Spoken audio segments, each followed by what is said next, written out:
अस्सलाम वालेकुम and very good morning. आप देख रहे हैं पाकिस्तान और मैं हूं आपके साथ जरिया अब्राज और मैं हूं आपके साथ अनवार खावर। सबसे पहले हम बात करेंगे मौसम के हवाले से। तो पल पल बदलता मौसम, ये फिक्रा तो हमने सुना ही है, लेकिन यहां तो हम देख रहे हैं कि मौसम बदल ही नहीं रहा है। बारिश की बात कर रहे हैं सब, लेकिन बारिश है कि होने का नाम नहीं ले रही है। मुल्क के बेशतर मैदानी इलाकों की हम बात करें वहां पर मौसम सर्द है, खुश्क है, जबकि शुमाली इजला में भी अभी भी शदीद सर्द रहने का ही इम्कान है।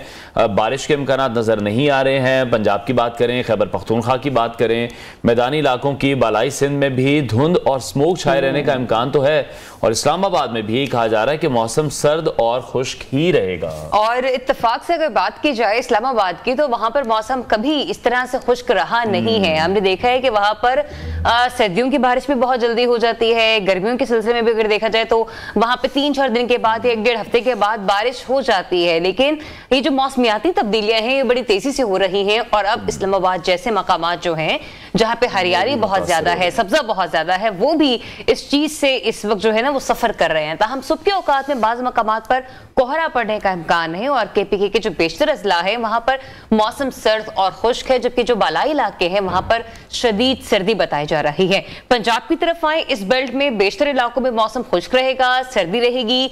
मरी गिलियात और गिरदोनवाह में मौसम जो है वो शदीद सर्द रहेगा। हाँ, सुबह में जरा ये भी देख रही थी टीवी पे अनवार के मरी जाने वाले जो रास्ते हैं और जो पिंडी इस्लामाबाद वाले जो मोटरवेज हैं उनको भी बंद कर दिया गया, बिल्कुल। तो जो भी टूरिस्ट हैं इन इलाकों का रुख करना चाहते हैं, उन्हें चाहिए कि वो वेदर फोरकास्ट देखें, मोटरवे की जो है उस पर कॉल करके पहले कंफर्म करें कि रास्ते खुले हैं या फिर रास्ते बंद हैं। पंजाब के जो मैदानी इलाके हैं वहां पर रात और सुबह के शदीद धुंध और स्मोक का इम्कान भी है। बलूचिस्तान की जो बेशतर अजला हैं वहां पर भी मौसम सर्द रहेगा, खुश्क रहेगा, जबकि शुमाली इजला में भी मौसम शदीद सर्द रहेगा। सिंध के बेशतर इजला में भी मौसम सर्द और खुश्क रहेगा, और इसका मतलब फिर यही है कि कहीं भी सर्दियों के गीले होने का इम्कान नहीं है। और ये कोई भी नहीं जानता। महकमा मौसमियात से भी जब हमारी बात हुई है तो इतनी जल्दी एक्सपेक्ट नहीं है बारिशें, यही कहा जा रहा है। तो जिस तरह ज़रिया बता रही थी कि मौसमियाती तब्दीलियां हैं वो पाकिस्तान को बहुत हद तक अब मुतासिर करती हमें दिखाई दे रही हैं। तो कुछ और चीजें भी हैं जो पाकिस्तान को मुतासिर कर रही है, पाकिस्तान की इकोनॉमी, पाकिस्तान की जमहूरियत और होने वाले आम इंतखाबात। तो बढ़ते हैं टॉप स्टोरीज की तरफ। इलेक्शन किसी सूरत डिरेल नहीं होने देंगे, सुप्रीम कोर्ट पुरज़्म। झूठ, यू टर्न, बदतमीजी, धांधली, नवाज शरीफ का इल्जाम। अमरीकी साइंसदानों ने व्हेल मछली से गुफ्तगू कर ली। नाश्ता तर्क कर देना खतरनाक क्यों, जानिए असल हकाइक। जिम जाने का वक्त नहीं, घर में वर्जिश करना सीखें। और सुप्रीम कोर्ट के दबंग फैसले और इलेक्शन कमीशन की जानिब से इंतखाबी शेड्यूल के बाज़ाब्ता ऐलान के बाद 8 फरवरी के आम इंतखाबात के बारे में जो बेयकीनी की फजा थी वो अब खत्म हो चुकी है, और मुल्क भर में इंतखाबी सरगर्मियां, सियासी जोड़ तोड़ और सियासी जमातों की तरफ से कौमी सूबाई असम्बली के जो उम्मीदवार हैं उनके नामों को हतमी शक्ल देने का जमहूरी अमल अब काफ़ी तेज हो चुका है। इसके साथ ही सुप्रीम कोर्ट ने इंतखाबात मौखर कराने की एक और दरख्वास्त भी मुस्तरद कर दी है। इस दरख्वास्त में इंतखाबी हल्काबंदी पर एतराज़ात उठाए गए थे, जिस पर मकाम चीफ जस्टिस सरदार तारिक मसूद ने रिमार्क्स दिए कि आम इंतखाबात की तारीख खाने से मुल्क में थोड़ा इस्तेहकाम आया है। क्या आप मुल्क में इस्तेहकाम नहीं चाहते हैं? जी, और इस सवाल निशान के बाद आम इंतखाबात की तारीख आना कोई मामूली बात नहीं, ये भी कहा गया। दूसरी तरफ साबिक वज़ीर आज़म नवाज शरीफ साहब के हवाले से बात कर लेते, जो कि एक बार फिर बानी पीटीआई और मुल्क के सिस्टम को शदीद तनकीद का निशाना बना रहे हैं। नवाज शरीफ ये कह रहे हैं कि हमें बाहर से भारत या अमेरिका ने नुकसान नहीं पहुंचाया, हम आज अपनी वजह से इस हाल में हैं, हमने खुद ही इसे नुकसान पहुंचाया है। झूठ, यू टर्न, बदतमीजी, धांधली, ये सब कुछ एक लीडर ने तब्दीली के नाम पर करके दिखाया और उसे रियासत मदीना का नाम दे दिया। उसे अल्लाह से डर नहीं लगा। मस्जिद नबवी में नारे लगाते हैं। नवाज शरीफ ने यह भी सवाल किया कि कौमों की तामीर ऐसे होती है, मतलब यानी कि जो मस्जिद नबवी का वाकया था उस पर तो कोई भी शख्स, जिस ख्वाह किसी का उस पार्टी से ताल्लुक हो या ना हो, कोई भी जी शऊर इंसान जो है वो उसको हमें कंडेम करता हुआ नजर आया है। किसी ने उसको एंडोर्स नहीं किया था, किसी बिल्कुल आप सही कह रहे हैं। और वैसे भी हदीस में भी कहा गया है कि आपके लिए हुजूर अकरम सल्लल्लाहु अलैहि वसल्लम की जात सबसे पहले होनी चाहिए, हत्ता कि आपके वालिदैन भी उन पर फौक़ियत इख्तियार नहीं कर सकते। तो फिर ये तो कौम को बर्बादी की जानिब ले जाने वाली बातें हो। बिल्कुल। दूसरी जानिब chairman PTI barrister Gohar Khan ने दावा किया है कि नवाज शरीफ अभी तक नाअहल हैं और वो इलेक्शन नहीं लड़ सकते हैं। साथ ही साथ ये भी कह रहे हैं कि ही चेयरमैन हैं और वो ही चेयरमैन रहेंगे, उन्हीं की हिदायत हम मानते हैं, जब भी उनसे मुलाकात होती है हम उन्हीं से हिदायत लेते हैं। दूसरी जानिब साबिक चेयरमैन पीटीआई की मुश्किलात में इजाफा देखने में आ रहा है, जहां एहतसाब अदालत इस्लामाबाद में बानी पीटीआई के खिलाफ एक और रेफरेंस दायर कर दिया गया है। नैब ने साबिक चेयरमैन पीटीआई और बुशरा बीबी के खिलाफ तोशाखाना रेफरेंस दायर किया है। साबिक वजीर आजम शाहिद खाकान अब्बासी की भी कुछ ना समझने वाली जो बातें हैं उनका सिलसिला बड़ा अभी जारी है। जो कंफ्यूजन है वो बड़ी दिखाई दे रही है उनकी बातों में, और समझ ये नहीं आ रही कि असल में वो क्या चाह रहे हैं। बार बार वजीर आजम चीफ जस्टिस इलेक्शन कमिश्नर कह रहा है तो इंतखाबात होंगे, और ये अपने हवाले से कह रहे हैं कि 100 बार मैं कह चुका हूं कि मैं इलेक्शन नहीं लड़ रहा हूं, नवाज शरीफ से कोई राब्ता नहीं किया, ना ही उन्हें अब नवाज शरीफ से राब्ता करने की जरूरत है। तो मुस्लिम लीग नून किस तरह से शाहिद खाकान अब्बासी को मनाती है ये तो आने वाले दिनों में ही पता चलेगा। इस तमाम सूरत हाल पर हम बात करेंगे। सीनियर तजियाकार शौकत पराचा साहब ने हमें ज्वाइन किया है। पराचा साहब बहुत शुक्रिया आपके वक्त के लिए। नवाज शरीफ जिस चीज पर तनकीद कर रहे हैं वो मुल्क का सिस्टम है, इस सिस्टम का 3 बार वो हिस्सा रह चुके हैं। बीइंग अ प्राइम मिनिस्टर वो इसमें कोई बेहतरी नहीं ला सके हैं, और अभी जो हवाओं का रुख हम देख रहे हैं उनकी पार्टी की अगर हम बात करें, पाकिस्तान पीपल्स पार्टी की बात करें, तमाम जमातें कहती दिखाई दे रही हैं कि चौथी बार के वजीर आजम भी वो होंगे, तो चौथी बार भी आ जाएंगे, इसी सिस्टम का हिस्सा होंगे, फिर कोई तब्दीलियां नहीं ला सकेंगे। गुड मॉर्निंग जी। 3 बार जो हम कह तो देते हैं 90 से 93, फिर 97 फरवरी से लेकर अक्टूबर 99 जी, और फिर 2013 से हम 2017 तक ले आए, तो तीनों बार हुकूमत भी मुकम्मल नहीं की और तीनों बार उनके खिलाफ साजिशें हुई और तीनों बार उनको निकाला गया। मसलन 93 की मैं बात करूं, मुझे अच्छी तरह याद है अप्रैल में इन्होंने तकरीर की थी, उसके बाद 58(2)B लगाकर इसाक खान ने इनको चलता किया। इनको सुप्रीम कोर्ट ऑफ पाकिस्तान ने बाकायदा रिस्टोर किया, लेकिन इसके बावजूद इनको फिर निकाल दिया गया। साथ इसाक खान भी गया और नवाज शरीफ साहब भी गए जी। फिर 12 अक्टूबर 99 को बिल्कुल सुबह, ये सही कहते हैं कि मैं वजीर आजम था, ये मुल्तान गए हुए थे शुजाबाद में जलसा करने के लिए, और 4-5 बजे फिर पीटीवी अकेला था, उस वक्त कोई प्राइवेट मीडिया था नहीं, तो पीटीवी की नशरियात बंद हुई, फूल सामने आए, तो हमने यही समझा कि कुछ हो गया है। और 97 में जो ड्रामा, जो गेम जिस तरह से स्टेज किया गया, प्लॉट बनाया गया और जो कुछ होता रहा, वो तो शायद आपके सामने भी है। लिहाजा वो अगर 3 बार तब्दीली नहीं ला सके तो उनको तो तब्दीली क्या, अपनी सर्वाइवल भी वो इंश्योर ना कर सके, तब्दीली खाक कोई लेके आता। तो इसलिए अभी चौथी बार जो है हम तजर्बा तो कर रहे हैं, लेकिन ये खौफ जो है लोगों के, हमारे पाकिस्तानी, मेरे जैसे आम पाकिस्तानियों के ज़हन में ये खौफ तो है कि जिस तरह के हालात का हम शिकार हैं इस वक्त, ये हालात क्या मुल्क में स्टेबिलिटी लाएंगे? हम तो कहते हैं कि पॉलिटिकल स्टेबिलिटी हो तो इकोनॉमिक स्टेबिलिटी आती है।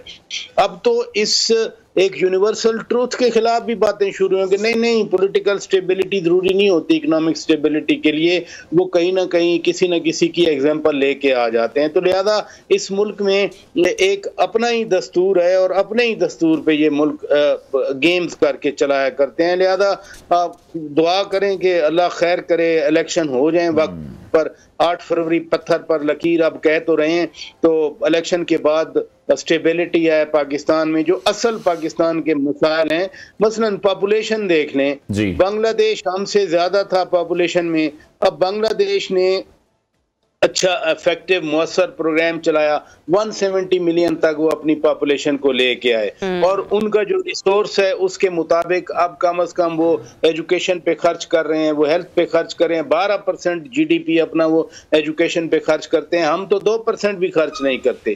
और हमारा जो पॉपुलेशन बेस है एक्सपेंड कर रहा है। बड़े फख्र से कह देते हैं कि 65% जो हमारी पॉपुलेशन है वो यूथ है, तो कर क्या रहे हैं? कोई रोजगार है, कोई स्किल है, कोई उनकी वेलफेयर के लिए क्या, कुछ भी नहीं हो रहा।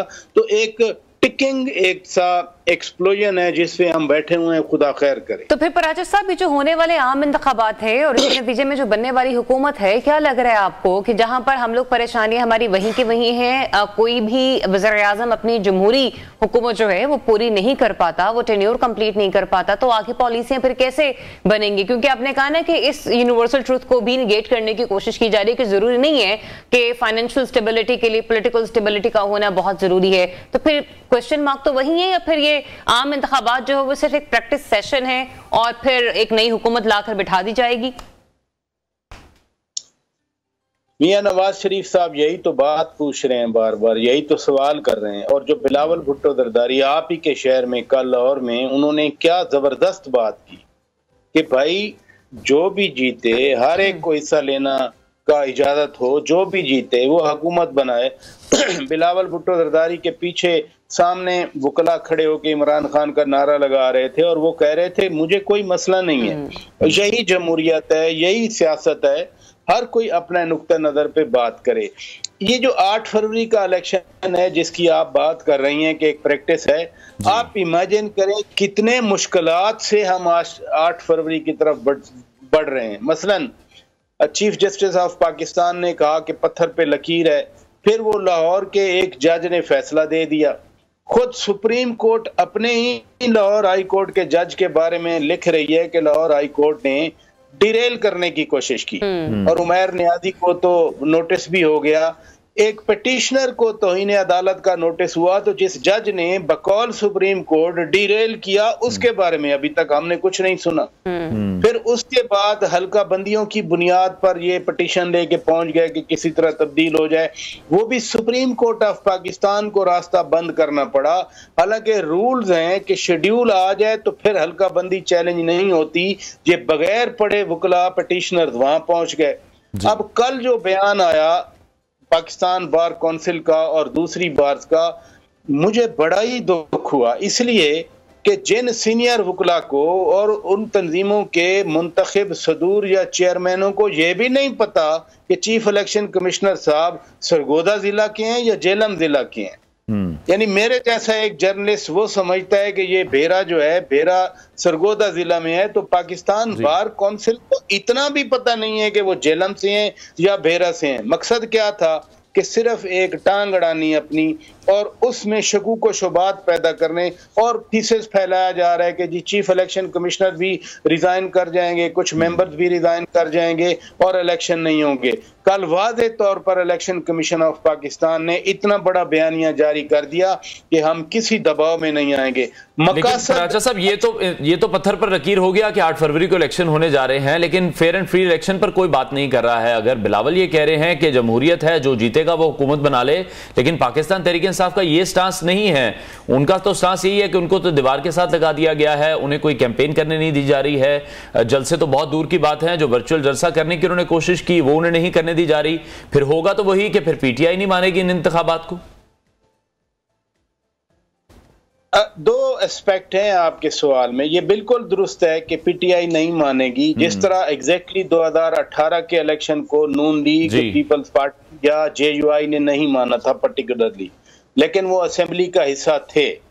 2018 के इलेक्शन को नाजायज करार देने के बावजूद उसी असेंबली में उन्होंने लेजिटिमेसी दी, वो कानून साजी में हिस्सा लेता रहे। जब आप बाइकॉट करें या आप उसमें वोट ऑफ यानी नो का वोट किसी कानून साजी के हक में दें तो आप पार्टिसिपेट कर रहे हैं। जब वजीर आजम का इलेक्शन हुआ था तो इन अपोजिशन की पार्टियों ने 2018 में अगस्त में हिस्सा लिया था, आपने लेजिटिमेसी फराहम की थी। तो पाकिस्तान के कल्चर में नंबर 1 के धांधली की शिकायत करना और किसी हद तक जायज भी होती है, वो हिस्सा है। मुझे 70 के इलेक्शन का नहीं पता, लेकिन 1985 के बाद जितने भी इलेक्शन हुए एक भी ट्रांसपेरेंट नहीं हुआ। बट उनकी बुनियाद पर बनने वाली असेंबलियों ने 8वीं तरमीम भी पास की, 13वीं तरमीम पास की, 12वीं तरमीम आई थी आइन में, उसके बाद 17वीं तरमीम पास हुई, 18वीं तरमीम पास हुई, 21वीं 22वीं तरमीम पास हुई, लेजिटिमेसी मिलती रही। अब इसका दूसरा एस्पेक्ट भी है कि यही सारी सियासी जमातें और पाकिस्तान के अवाम क्यों नहीं ये यहाँ से फैसला करते हैं कि हमने अपने सिस्टम को ट्रांसपेरेंट करना है, और जो ट्रांसपेरेंसी के खिलाफ अमल होगा हम किसी सूरत उसका साथ नहीं देंगे। कहाँ थी ये पीटीआई जो आज शोर मचा रहे हैं? 2017-18 में इनको पता नहीं था कि ये सारे गैर कानूनी गैर आईनी इकदाम हो रहे हैं, लेकिन अपने पावर ग्रैब करने के लिए उस वक्त तो ये उछल कूद कर रहे थे, नारे मार रहे थे।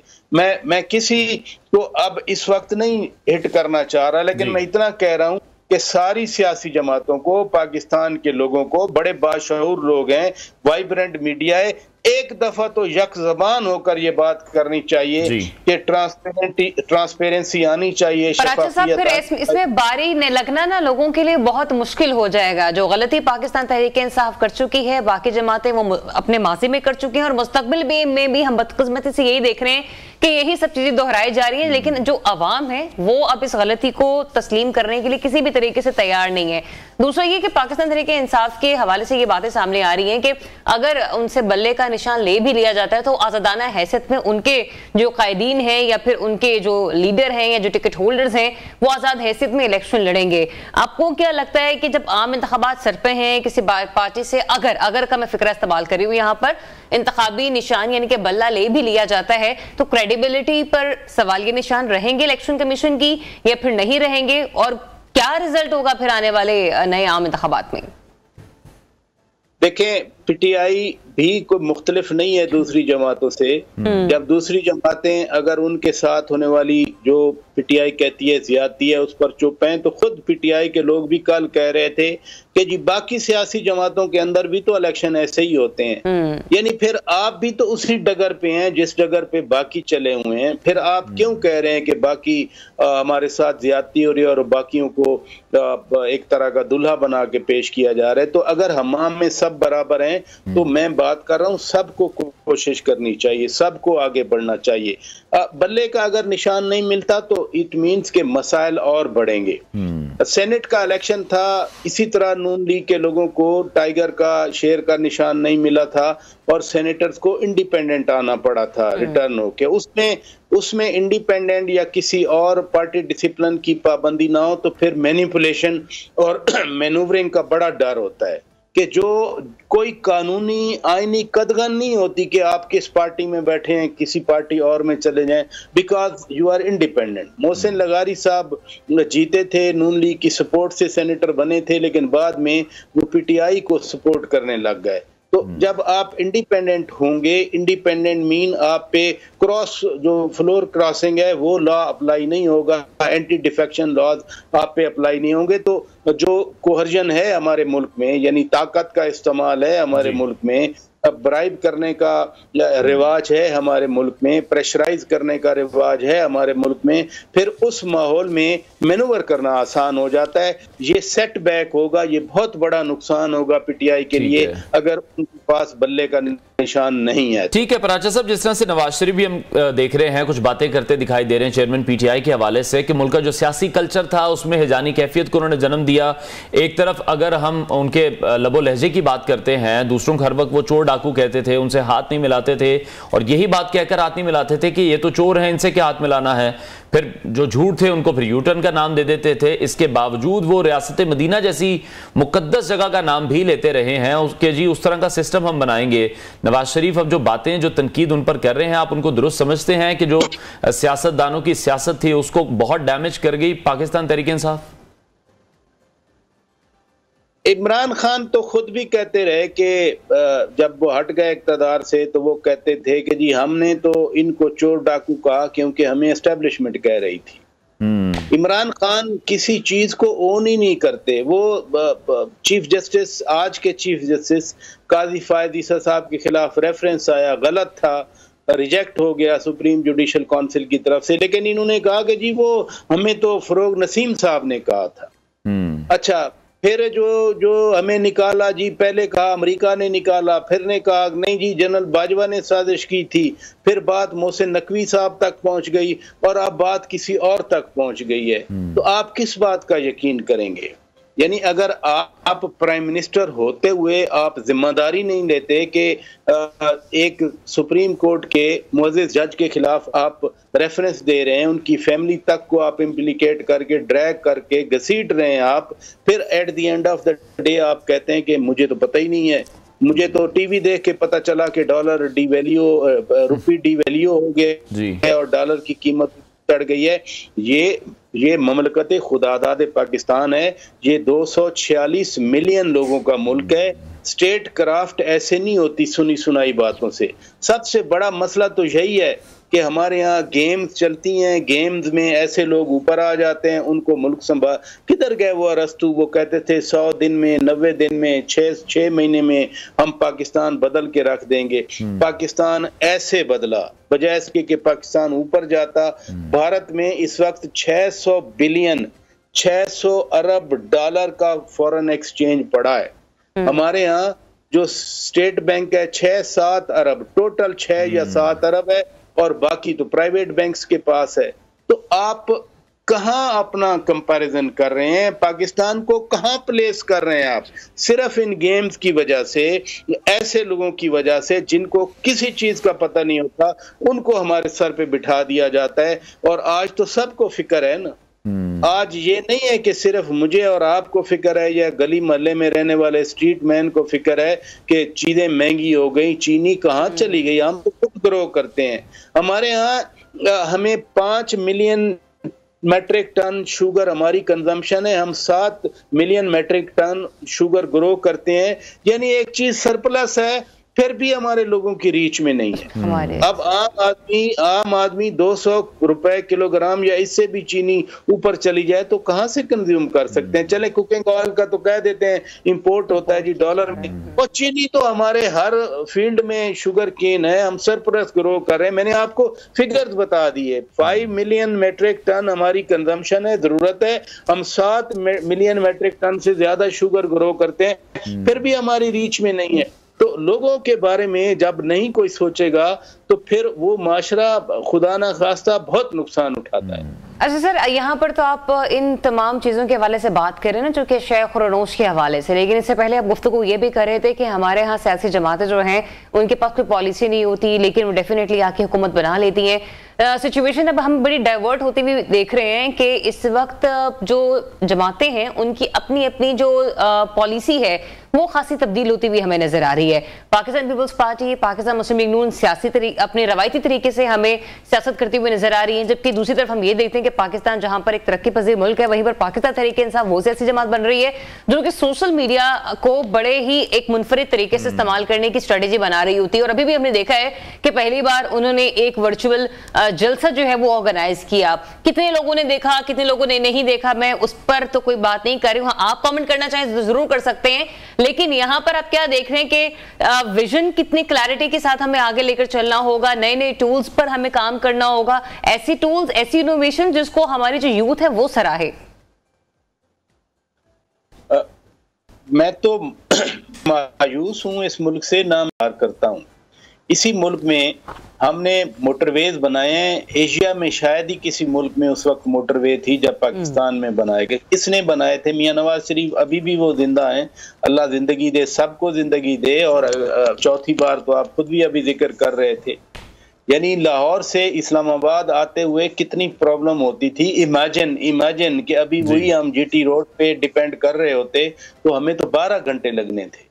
यहाँ से मुल्तान जाते हुए 10-10 घंटे मैंने खुद ड्राइव की है, अभी 4-5 घंटे में मैं पहुंच जाता हूँ। मुझे बड़ा अजीब सा लगता है कि वो मैं इधर इस्लामाबाद कादियान यूनिवर्सिटी में पढ़ने आता था, 20 घंटे लग जाते थे मुल्तान से आते हुए। तो चेंज पाकिस्तान के अंदर पाकिस्तान के अपने लीडर्स लेके आए हैं। ये कोई कोलोनाइजेशन नहीं है कि कोलोनाइजेशन में किसी ने आकर पाकिस्तान पे खुदा ना खास्ता कब्जा किया और फिर डेवलपमेंट हुई। यहीं पर जहां हाथ ना मिलाने वाली एग्जांपल आप दे रहे हैं, आइन में तरमीम मुत्तफिका तौर पर हुई है। 18वीं तरमीम एक यूनानिमस तरमीम हुई है जी, यानी लीडरशिप थी ना, विजन थी जो सबको साथ बिठा के उन्होंने आइन में तरमीम की। मैं खाली सिंपल एक्ट ऑफ लेजिस्लेशन की बात नहीं कर रहा।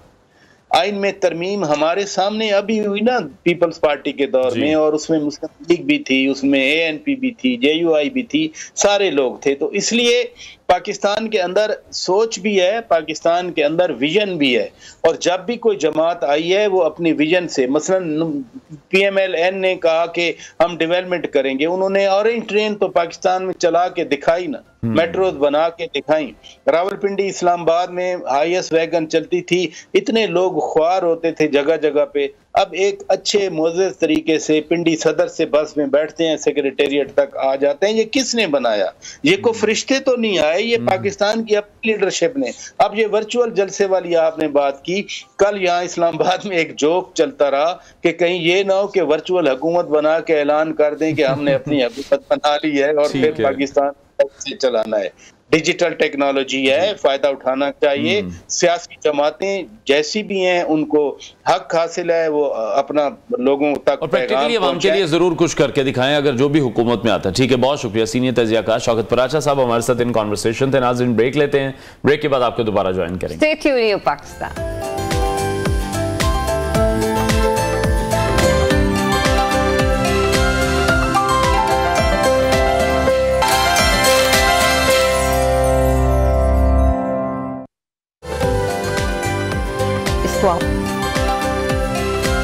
जी वेलकम बैक। तो जनाब, कौमी क्रिकेट टीम के चीफ सेलेक्टर वहाब रियाज के हवाले से बात कर लेते हैं, जिन्होंने दौरा न्यूजीलैंड के लिए 17 रुकनी स्क्वाड का ऐलान कर दिया है और इसमें शाहीन शाह अफरीदी बतौर कैप्टन अपने फराइज सर अंजाम देंगी। अब जो दीगर खिलाड़ी हैं इनमें बाबर आजम हैं, फखर जमान हैं, मोहम्मद रिजवान हैं, साइम अयूब, हसीबुल्लाह खान, मोहम्मद नवाज, इफ्तिखार अहमद, मोहम्मद रिजवान, हारिस रऊफ, जमान खान, आमिर जमाल, आजम खान, अब्बास आफरीदी, साहिबजादा फरहान, इब्रार अहमद, उसामा बीर और मोहम्मद वसीम जूनियर शामिल हैं। बिल्कुल, कौमी टीम इस वक्त हम देख रहे हैं कि टेस्ट वर्ल्ड चैंपियनशिप के मैचेस के लिए ऑस्ट्रेलिया में मौजूद है। पहला टेस्ट जिस तरह से हमारी टीम हारी है, उसके बाद काफ़ी सवालिया निशान भी खड़े हुए हैं, लेकिन फिर यही कहा जा रहा है कि एक ही टेस्ट मैच पर शायद टीम को जज नहीं करना चाहिए। मुश्किल सीरीज है। कौमी टीम के जो साबिक कैप्टन हैं अजहर अली, उन्होंने भी कौमी टीम के खिलाड़ियों से काफ़ी उम्मीदें वाबस्ता कर ली हैं। मेलबर्न टेस्ट के लिए अजहर अली ने बाबर आजम, इमामुल हक और अब्दुल्ला शफीक से बहुत सी एक्सपेक्टेशंस लगाई हैं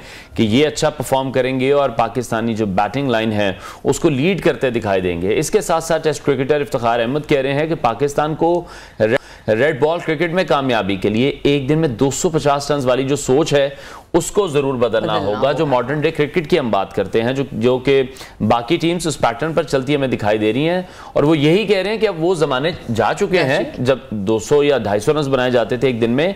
आज के दौर में 90 ओवर्स बैटिंग के बाद टीमें 400 रन बना रही हैं। बिल्कुल ऐसे ही, और ये हमने अपनी आंखों से देखा भी है। पाकिस्तान क्रिकेट बोर्ड की मैनेजमेंट कमेटी के सरबराह ताहम ज़का अशरफ साहब की बाबर आजम को कप्तानी से हटाने से मुतालिक एक मुबैना ऑडियो मंजर यहाँ पर आए हैं, जिसमें वो बाबर आजम की कप्तानी छोड़ने से मुतालिक और शाहीन को महदूद फॉर्मेट में क़यादत के फराइज सौंपने पर एक नामालूम खातून से गुफ्तगू कर रहे हैं। तो ऑडियो लीक का जो सिलसिला है वो सियासत में नहीं, पाकिस्तान क्रिकेट बोर्ड में भी हो जाता है जनाब। इसी बारे में बात करते हैं, हमें ज्वाइन करें स्पोर्ट्स एनालिस्ट अली मेहदी, उन्हें वेलकम करते हैं। अस्सलाम वालेकुम and very good morning. Ali, कहाँ से स्टार्ट उस कंट्रोवर्सी से जो कि ज़का अशरफ साहब और खातून के दरमियान हुई है, या फिर वहां से जहां से 17 रुकनी स्क्वाड का ऐलान कर दिया गया है? सबसे पहले स्क्वाड के हवाले से बात कर लेते हैं। ये बताइए कि जो टीम सामने आई है आपको कितनी मजबूत नजर आ रही है? देखिए, जो टीम सिलेक्ट हुई है ये बिल्कुल हमारी बेस्ट 17 है। सारे जो खिलाड़ी हैं ये T20 के स्पेशलिस्ट हैं, इन्हें नेशनल T20 में भी खेला था, PSL के भी ये स्पेशलिस्ट हैं। और देखें, सबसे बड़ी बात ये है कि अगर पाकिस्तान के पास कोई चांस है कोई सीरीज़ या साथ में वर्ल्ड T20 जो अगले साल वेस्ट इंडीज़ अमेरिका में जो हो रहा है, उसमें हमारी बेस्ट जो चांस है वो ये T20 फॉर्मेट में। पिछले साल हमने जाके क्वालिफाई, हम फाइनल में पहुंचे थे मेलबर्न में, उससे 5 साल पहले दुबई में हम सेमीफाइनल्स में। तो मेरे ख्याल से ये टीम बिल्कुल ठीक है। बस 2-3 प्लेयर्स हैं जो नहीं है। मोहम्मद हारिस एक सरप्राइज, एक एक्सक्लूजन जो हैं, जो वो नहीं है, वो एक एक्चुअली प्रोन, वो वर्ल्ड T20 के फाइनल भी खेले थे, अच्छे खिलाड़ी भी हैं। उन्होंने अंडर 9 जो है पाकिस्तान शाहीन्स को फाइनल में जिताया था पिछले साल, इसी साल। और साथ साथ में जो है शादाब खान नहीं है, जो एक एंकल इंजरी को नर्स कर रहे हैं। इसके अलावा मेरे ख्याल से वहाब रियाज ने बिल्कुल बहुत अच्छी टीम सिलेक्ट की है, और मेरे ख्याल से न्यूजीलैंड को टफ टाइम देगी 5 मैच सीरीज में। ठीक है, लेकिन अली जब हमने देखा वहाब रियाज की बात करें या कामरान अकमल की बात करें तो वो यही कहते दिखाई दे रहे थे कि बैकअप प्लान अब पाकिस्तानी टीम के पास मौजूद नहीं है। क्यों नहीं है, ये भी एक बड़ा सवालिया निशान है। पाकिस्तान क्रिकेट की अगर हम बात करते हैं तो पाकिस्तान के अंदर ये वो खेल है जिस पर सबसे ज़्यादा पैसा लगाया जाता है, सबसे ज़्यादा फोकस किया जाता है और यहाँ पर लोगों को सबसे ज़्यादा शौक भी इसी खेल का है। तब भी हमारे पास बेंच पर स्ट्रेंथ मौजूद नहीं है। नहीं, बिल्कुल है। अगर आप दूसरे ममालिक के साथ कंपेयर किया, जिस तरह हमारे हमसाए भारत है, तो उनके पास एक ए टीम है, बी टीम है, सी टीम है, डी टीम है और हमारे पास एक मुश्किल से ए या बी टीम बन जाती है। तो ये बात बिल्कुल दुरुस्त है, लेकिन बात यही है कि आपको जो इसके लिए प्लानिंग करनी पड़ती है। ये 3-4 साल वाली बातें कम से कम 10 साल लगती है। तो अनफॉर्चुनेटली हमारे जो पीसीबी के जो प्रेसिडेंट्स हैं ये चेंज होते रहते, हर साल या 2 साल बाद 2 या 3 बार तो चेंज हुए। हमने देखा है कि साथ में रमीज राजा से, फिर नजम सेठी से, फिर ज़का अशरफ आए, फिर कंट्रोवर्सीज भी होती है। तो जब तक आपके पास कंसिस्टेंसी नहीं होती है तो बहुत मुश्किल होगा कि आप बी और सी टीम रख सकते हैं। सही। अच्छा, दूसरी तरफ शाहीन के हवाले से हम बात करें, ये पहला उनके लिए इम्तिहान है, तो दूसरी तरफ शाहीन शाह अफरीदी की जो मौजूदा परफॉर्मेंस है वो भी एक क्वेश्चन मार्क से कम नहीं है। इस बार जब वो कैप्टनसी करने जा रहे हैं न्यूजीलैंड में T20 की टीम के साथ, स्क्वाड के साथ, तो आपको क्या लगता है, एक तरफ जहां पर उनके लिए खुद की परफॉर्मेंस को जस्टिफाई करना इंतहाई इंपॉर्टेंट है, वहीं पर दूसरी तरफ ही बीइंग कैप्टन उन्हें ये भी साबित करना है कि बोर्ड का फैसला सही था? नहीं, बहुत अच्छा सवाल है आपका, मैं दाद देना चाहता हूँ। देखिए, बात ये है कि जो शाहीन शाह अफरीदी हैं, अगर हम देखें तो पिछले साल के जो है, जब से वो इंजर्ड हुए थे वर्ल्ड T20 फाइनल में, उसके बाद उसकी पेस नहीं आ रही है। उन्होंने वर्ल्ड कप पे भी कोई खास नहीं परफॉर्म किया जो हम एक्सपेक्ट कर रहे थे। वैसे तो ठीक करें, लेकिन उनका जो साथ साथ में ये है कि उनका पेस 130 किलोमीटर पर आवर है और उसको 140 तक कम से कम करना चाहिए। तो इससे बहुत फर्क पड़ा है। तो उनके लिए बहुत प्रेशर होगा, दबाव होगी कि उन्होंने साथ में परफॉर्म भी करना है और साथ साथ में जो है कैप्टनसी भी अच्छी करनी है। लेकिन क्योंकि उनके पास नेशनल लेवल पे 2 उन्होंने बार लाहौर कलंदर्स को जिताया, तो थोड़े बहुत एक्सपीरियंस होगी। लेकिन नेशनल टीम एक और, मतलब कहते हैं अंग्रेजी में कहते हैं कैटल ऑफ फिश होगी। तो देखना होगा कि किस तरह, लेकिन मेरे ख्याल से उसके पास टीम है परफॉर्म, लेकिन उसको अपनी परफॉर्मेंस पे थोड़ा ख्याल करना होगा, क्योंकि पिछले जो टेस्ट हुआ था काफी खराब परफॉर्मेंस रही थी और काफी उसका पेस लो था। ठीक है, लेकिन जिस तरह से शाहीन हमारे प्राइम बॉलर रह चुके हैं, कुछ हम देख रहे हैं कि कुछ सीरीज ऐसी गई हैं जहां पर वो अच्छा परफॉर्म नहीं कर सके हैं और बार बार ये तनकीद की जाती थी कि उसके बावजूद भी जो लीग्स हैं वो उनको नहीं छोड़ते हैं। तो अब तो पाकिस्तान क्रिकेट बोर्ड ही वर्कलोड उन्हें मैनेज करके नहीं दे रहा। कब से वो लगातार पाकिस्तान को सर्व कर रहे हैं, अब टेस्ट सीरीज के लिए भी हैं, आगे फिर T20 के लिए भी हैं, फिर वर्ल्ड कप भी खेलेंगे, अभी PSL भी शुरू होने जा रहा है। तो फिर शाहीन को रेस्ट पीसीबी नहीं दे रहा या शाहीन खुद रेस्ट नहीं करना चाह रहे? मेरे ख्याल से दोनों बात है कि शाहीन जो है साथ में वो रेस्ट नहीं करना चाह रहे थे, लेकिन ज्यादा पीसीबी का प्रेशर है। क्योंकि देखें, पीसीबी की ये बात है कि हमारे जो दूसरे प्लेयर्स हैं वो इंजर्ड हो चुके हैं। नसीम शाह जो हमारे सबसे बड़े उभरते हुए सितारे हैं वो भी इंजर्ड हो चुके हैं और हारिस रऊफ ने खुद ऑप्ट किया कि मैंने सिर्फ व्हाइट बॉल क्रिकेट खेलनी है। तो बाकी फिर आपके पास बच के आ गया। तो इसलिए जो है शाहीन को एक तो रेस्ट नहीं किया जा रहा है और साथ में उसका वर्कलोड इतना ज्यादा है। देखें, उन्होंने 5 साल में तकरीबन 30 टेस्ट खेला है, 53 ODIs खेला है, 52 T20s खेला है। तो इतना ज्यादा वर्कलोड की वजह से आपका पेस भी नीचे होता है, कंसिस्टेंसी भी नहीं रहती, आप इंजरी प्रोन हो जाते हैं। तो जब तक पीसीबी उनका वर्कलोड मैनेज नहीं करेगा, दूसरे प्लेयर्स को मौके नहीं देंगे, तो इस तरह के मसाइल आते रहेंगे। ठीक है, तो फिर पाकिस्तान को टेस्ट में मॉडर्न टेक्निक पर काम करना होगा। आपको क्या लगता है अली? क्योंकि हम यहाँ पर ये भी देख रहे हैं कि इफ्तिखार अहमद कहते हैं कि 250 वाली सोच हमें बदलना होगी। अब ये सोच बदलने का काम तो चीफ सिलेक्टर, कोच और कैप्टन का है, और सबसे बढ़कर बोर्ड की पॉलिसी का, कि जिसकी कोई पॉलिसी हमें नजर नहीं आती। ये ऐसा लगता है जैसे एक सियासी सेटअप है, उस पर एक सियासत की जाती है। अदरवाइज शायद टीम की सिलेक्शन जो है वो कोई इतनी दिलजमी के साथ नहीं होती। नहीं, बिल्कुल बात सही है आपकी। और जब तक आप थोड़ी सियासत से नहीं, मैं हमेशा से ये कहता आ रहा हूँ कि सियासत और क्रिकेट को बिल्कुल अलग करना चाहिए, क्योंकि जब सियासत आती है तो आपका क्रिकेट अफेक्ट होता है। इसकी वजह से आप बड़े परफॉर्मेंसेस, बड़े टूर्नामेंट्स के जो जाके आप नहीं जीत सकते। तो जब तक अलग नहीं करेंगे तो इस तरह के मसाइल आएंगे। दूसरी बात यह है कि देखें, बात यह है कि आपको कंसिस्टेंसी चाहिए। आपको जो है प्लेयर्स को मैं हमेशा से ये कहता आ रहा हूँ कि T20 टेस्ट और ओडीआई के लिए अलग अलग प्लेयर्स चाहिए, क्योंकि अगर आपने ये नहीं किया तो आपके प्लेयर्स इंजर्ड भी होंगे, सियासत भी आएगी और आपकी परफॉर्मेंस अच्छी नहीं रहेगी। और इसी की वजह से हम देखें बाबर आजम भी अब जो है वो परफॉर्म नहीं करते आ रहे हैं, क्योंकि उनको बहुत ये जो जाके सियासत ने उनको जाके परफॉर्मेंस को अफेक्ट की है।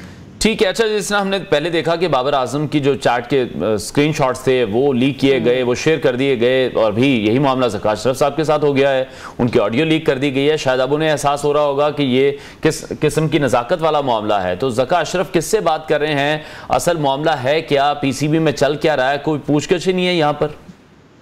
देखिए, जब तक आपके पास एक इंक्वायरी नहीं होगी, अकाउंटेबिलिटी नहीं होगी, तो इस तरह के मैं कहूँगा कि मसाइल चलते आ रहे हैं। देखिए, ये बहुत बड़ी बात है कि ज़का अशरफ के स्क्रीनशॉट्स भी लीक हो रहे हैं, साथ में जो है ऑडियो लीक भी हो रही है, क्योंकि देखिए वो प्रेसिडेंट है, उनको थोड़ा सा प्रेसिडेंट की तरह बिहेव करना चाहिए, और जब तक वो नहीं करेंगे तो ये चीज़ें क्रिकेटर्स को बहुत मैटर करते हैं। और देखिए, जब से ये ऑडियो लीक और ये साथ में कहूँगा कि चैट, बाबर की परफॉर्मेंस बिल्कुल मैं कहूँगा कि वो वाली बात नहीं है जो पहले की जो है जो बाबर की नजर आ रही है। तो देखिए, आपको ये चीज को सेपरेट करना चाहिए, और हमारे मीडिया का ये भी किरदार है कि हम सपोर्ट करें और ये चीजें को इतने हाईलाइट नहीं कर रहे हैं। हमें जो ऑन फील्ड होती है वो हाईलाइट करनी चाहिए। और देखिए, पाकिस्तान की बहुत खराब कारकर्दगी रही है पहले टेस्ट में, लेकिन मेरे ख्याल से जो अगले 2 टेस्ट है मेलबर्न और सिडनी में, उनमें अच्छी परफॉर्म करेंगे, क्योंकि वो पाकिस्तान के जो है जाके कंडीशंस को मैच करेंगे। ठीक, बहुत शुक्रिया, आप कल में अपडेट कर रहे थे। और वो कहते हैं कि जिस तन लागे वही तन जाने। अनवर, जो आप ज़का अशरफ साहब वाली बात कर रहे थे ना,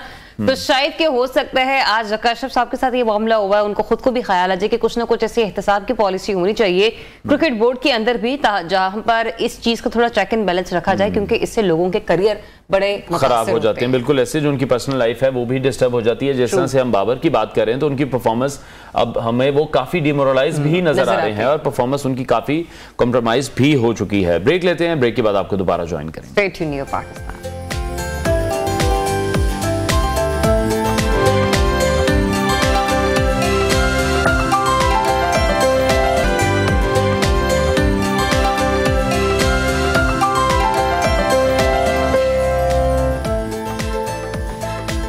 वेलकम बैक। एक बार फिर से नजर डालेंगे मुल्की सियासी मंजरनामे पर, और बात करेंगे साबिक वजीर आजम नवाज शरीफ के हवाले से। काफ़ी चीज़ों पर वो तनकीद करते इस वक्त दिखाई दे रहे हैं, और सवाल बार बार यही उठ रहा है कि जिन चीज़ों पर वो तनकीद कर रहे हैं वो मुल्क का सिस्टम है, जिसका वो हिस्सा भी रहे हैं। 3 मरतबा वो वजीर आजम रह चुके हैं, तीनों बार उन्हें कुर्सी से उतार दिया गया।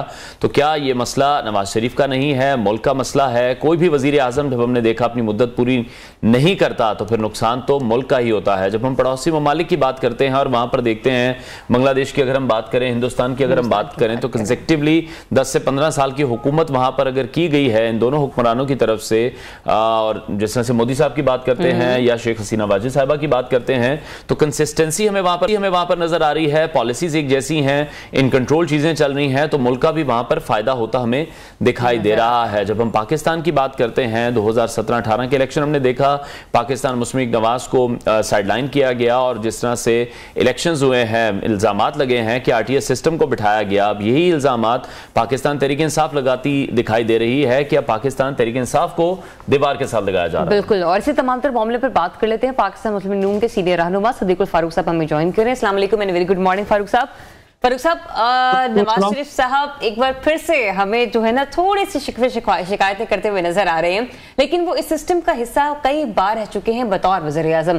क्या वजह है कि एक सियासतदान को एक बार फिर से सब कुछ फेस करना पड़ता है? हुकूमत भी पूरी नहीं कर पाते, लेकिन मसाइल जूं के तूं रहते हैं। ये आपने बहुत ही बुनियादी सवाल किया है। दर हकीकत कायदे आज़म अलैहि रहमत और फिर उनके बाद लियाकत अली खान की शहादत हुई, तो उसके बाद यहाँ गैर जमहूरी ताकतों ने जो सियासत और हुकूमती मामलात हैं उन पे कब्जा कर लिया एक तरह से। और उस वक्त से ये तो अब बाजवा साहब जो चले गए हैं, उन्होंने ये तस्लीम किया कि 70 साल से एस्टेब्लिशमेंट सियासत में मुदाखलत करती रही है, और फिर उन्होंने कहा अब नहीं करें।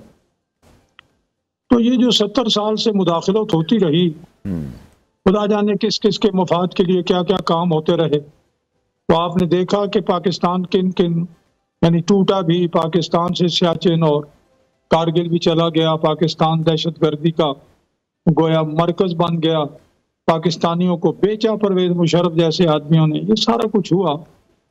तो जो नवाज शरीफ साहब के साथ हुआ, नवाज शरीफ एक्चुअली माशी तरक्की और खुशहाली की एक अलामत है।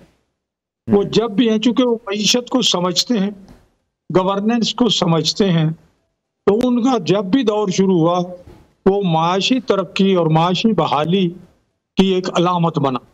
और फिर उनको इसी वजह से हटाया गया कि शायद कुछ लोग, कुछ ताकतें पाकिस्तान को ऑक्सीजन टेंट में रखना चाहते हैं कि ये कदमों पर ना खड़ा हो। तो अब खुदा करे कि ये मामला खत्म हो। मौजूदा एस्टेब्लिशमेंट ने ये कहा हुआ है कि हम सियासत में मुदाखलत नहीं करेंगे। ये इंतखाबात भी इसीलिए आप देखें दाएं बाएं से कोशिश हो रही है कि इंतखाबात की बजाय पाकिस्तान को डिरेल किया जाए, लेकिन अब माशाल्लाह सुप्रीम कोर्ट इस सिलसिले में पहरा दे रही है। तो ये इंतखाबात हो जाए, उसके बाद पार्लियामेंट वजूद में आए और फिर हुकूमत। बिल्कुल सिद्दीक साहब, सुप्रीम कोर्ट का इस पर पहरा मौजूद है और यही कहा गया है कि हर हाल में 8 फरवरी को इलेक्शन होंगे, बट बात की जा रही है फ्री एंड फेयर इलेक्शन के हवाले से। सवालिया निशान तो वहां पर उठ रहा है जिस सिस्टम का हिस्सा नवाज शरीफ साहब रहे हैं। आप तो ये कह रहे हैं कि मौजूदा एस्टेब्लिशमेंट ने कहा है कि वो सियासत में किसी किस्म का दखल नहीं रखेंगे, लेकिन पाकिस्तान तहरीक इंसाफ के साथ भी हमने देखा कि लाने से पहले श्योरिटी यही दी जाती थी कि वो इस तरह का कोई काम नहीं होगा, लेकिन फिर उनके साथ भी ऐसा ही हुआ। वही रिपीट टेलीकास्ट दोबारा से ना हो जाए जो पाकिस्तान तहरीक इंसाफ के साथ हुआ, जो आप लोगों के साथ हुआ, उसकी क्या फिर श्योरिटी होगी, क्या गारंटी होगी कि मुल्क का जो सिस्टम है इसी तरह से डिरेल रहेगा? बराह करम मेरी आप नौजवान एंकर पर्सन से दरखास्त होगी कि साबिका मामलात को इमरान खान साहब के मामलात के साथ न जोड़ें, क्योंकि ये जो अब आप अच्छी तरह से गौर कर लें, जी जी, खूब तहकीक करें। ये 180 मिलियन पाउंड जो बरतानवी हुकूमत ने भेजे, जी, इमरान खान साहब ने उनके साथ क्या किया, एक सबूत मौजूद है। इमरान खान साहब की अपनी काबीना के फैसले मौजूद हैं, उनके अपने फैसले मौजूद हैं। इसी तरह से ये साइफर है, एक चीज मौजूद है। आप गंदम की दरामद बरामद, चीनी की दरामद बरामद, दवाइयों की कीमतें ये ले लें। आप तोशा खाना के मामलात, इमरान खान ने कहा जी मेरा तोहफा मेरी मर्जी, ये वो चीजें हैं जी जो इमरान खान, या 9 मई के मामलात हैं जो इमरान खान साहब ने खुद किए हैं सूरज की रोशनी में। बिल्कुल सिद्दीक साहब, आप सबूतों की बात कर रहे हैं, वो तो देखें फिर नवाज शरीफ के खिलाफ वॉल्यूम 10 तक की हमने बातें सुनी, लेकिन जब हवाओं का रुख तब्दील हुआ, नाप भी पीछे हट गई, नवाज शरीफ साहब को भी हाईजैकर कहा गया, तो फिर ये जब सिस्टम तब्दील होने को आता है फिर सब कुछ मिट जाता है, सब कुछ डिलीट हो जाता है। मैं इसमें भी अर्ज कर दूं जी, देखिए उस वक्त भी जो वाजिद जिया थे उन्होंने कहा कि हमारे पास सबूत मौजूद नहीं है, हमने ये अंदाजा किया है और ये फोटो कापियां हैं। ये उस वक्त भी जब सजा दी जा रही थी वाजिद जिया का बयान मौजूद था। तो इसलिए ये जरा थोड़ी सी तहकीक कर ले जी। इमरान खान साहब के साथ बिल्कुल लेवल प्लेइंग फील्ड होना चाहिए, कोई ज्यादती नहीं होनी चाहिए, लेकिन ज्यादती तो तब हो कि उनके खिलाफ को 15 किलो हेरोइन का केस बना दिया जाए, उनके खिलाफ बाल टेम्परिंग का कोई केस बना दिया जाए, उनके खिलाफ कोई जुआ खेलने का केस बना दिया जाए, फिर हम कहेंगे कि नहीं यार ये ज्यादती है, ये ना करो। लेकिन जब उन्होंने अपने हाथों से जो काम किए हुए हैं वो तस्लीम भी करते हैं, फिर उसके बाद वो उस हद तक जो है वो अदालतें अपना काम करें। बाकी अगर वो बरी होते हैं तो ठीक है, बाकी लोग, उनकी पार्टी उनको छोड़ के चली गई, वो लोग क्यों छोड़ के चले गए? खड़े रहे ना, मुस्लिम लीग नून के साथ खड़े रहे, पीपल्स पार्टी वाले तो खड़े रहे, तो ये खड़े रहे और जायज और जमहूरी अंदाज में आगे बढ़े। हम बिल्कुल सपोर्ट करेंगे कि कोई नाजायज मुकदमा, कोई गलत मुकदमा नवाज अपना इमरान खान साहब और उनकी पार्टी के खिलाफ न बनाया जाए। सही, लेकिन सिद्दीक फारूक साहब, हम लोग जिन केसेस के हवाले से आप बात करें ना, जो माजी में बने हैं 15 किलो हेरोइन के हवाले से, उसको तो हम लोग खुद भी कहते रहे हैं कि ये कुछ सियासी केसेस हैं जो कि सियासतदानों पर डाल दिए जाते हैं। लेकिन अब हम ये रविश पाकिस्तान तहरीक इंसाफ के साथ होते हुए भी देख रहे हैं कि कुछ सियासी केसेस ऐसे हैं, हमारे यहाँ केसेस की जो मजबूती है वो होती है सबूतों की बिना पर। जिस तरीके से आपकी जमात के अगेंस्ट भी कहा जा सकता है कि मियां नवाज शरीफ साहब के खिलाफ कोई ठोस सबूत नहीं मिले, यही वजह कि अदालतें उन्हें बरी करती चली जा रही हैं, वहीं पर दीगर सियासतदानों के हवाले से भी कोई ऐसे पुख्ता सबूत नहीं है कि उनकी ना अहली या अहलियत के हवाले से कोई फैसला किया जा सके। और फिर यही वजह होती है कि फिर अपनी पसंद से जब आपने मामलात को बेहतर करना है या मुल्क में सियासी सेटअप को आपने चेंज करना है या जमहूरियत के अंदर आपने एक नए लीडर को वापस लेकर आना है, तो ऐसी राहें हमवार हमें नजर आती हैं। जिन मुकदमात का मैंने हवाला दिया है जी पीटीआई के हवाले से, इनका तो मैं चूंकि खुद भी फैसले करता रहा हूँ, बतौर चेयरमैन मेरे पास अदालती इख्तियार भी थे, मैं जज भी था, 3.5 साल मैंने फैसले किए हैं। मैं अदालती निज़ाम को समझता हूँ, शहादतों को समझता हूँ, कानून को समझता हूँ, इसलिए मैंने ये बात पूरे वसूख से की। जो मुकदमात आप जिनका इशारा इनकी तरफ कर रही हैं, जो अगर बेबुनियाद मुकदमात हैं, मुस्लिम लीग नून भी उन्हें कभी सपोर्ट नहीं करे, लेकिन जो बुनियादी मुकदमात हैं वो कानून अपनी राह ले। ये नहीं है कि कोई आदमी जुर्म भी करे तो उसका जुर्म इस वजह से माफ कर दिया जाए या उसको छोड़ दिया जाए कि जी वो पहले चूंकि गैर कानूनी काम होते रहे हैं, अपना हुकूमतें डिसमिस की जाती रही हैं, आइन तोड़े जाते रहे हैं, तो अब भी ये कुछ वैसा ही ना हो। नहीं, इस पे बिल्कुल ठीक काम किया जाए, गलत को गलत कहा जाए, ठीक को ठीक कहा। ठीक है सिद्दीकुल फारूक साहब, इलेक्शन के हवाले से बात कर लेते हैं। इलेक्शन सर पर हैं, आप क्या समझते हैं ऐसे वक्त में जिस तरह से चीफ इलेक्शन कमिश्नर को उतारने का मुतालबा किया जा रहा है, वो मुतालबा किसी भी कानूनी प्लेटफॉर्म से हो या किसी भी सियासी जमात से हो, आप समझते हैं कि ये मुतालबा फिर दुरुस्त होगा? इंतखाबात को मजीद डिले करने के लिए इस हरबे को इस्तेमाल किया जा रहा है? बिल्कुल नहीं, इंतखाबात अपने वक्त पे होने चाहिए। इंतखाबात को मुलतवी करने का मुतालबा ताकि इस वक्त पाकिस्तान के मफादात से टकराने का मुतालबा है, नुकसान पहुंचाने का मुतालबा है। सुप्रीम कोर्ट ने भी देख लिया, अगर कोई क्या जायज मुतालबा है अपना इंतखाबात मुलतवी करने का। हल्का बंदियां हुई, जिस वक्त हुई उस वक्त एतराज़ात करें। अब जब वो वक्त गुजर गया है उसके बाद आ रहे हैं। आप देखें मिसाल के तौर पे लाहौर हाई कोर्ट की जिस फैसले को सिंगल बेंच ने किया उसको सुप्रीम कोर्ट ने खत्म कर दिया। वो क्या था?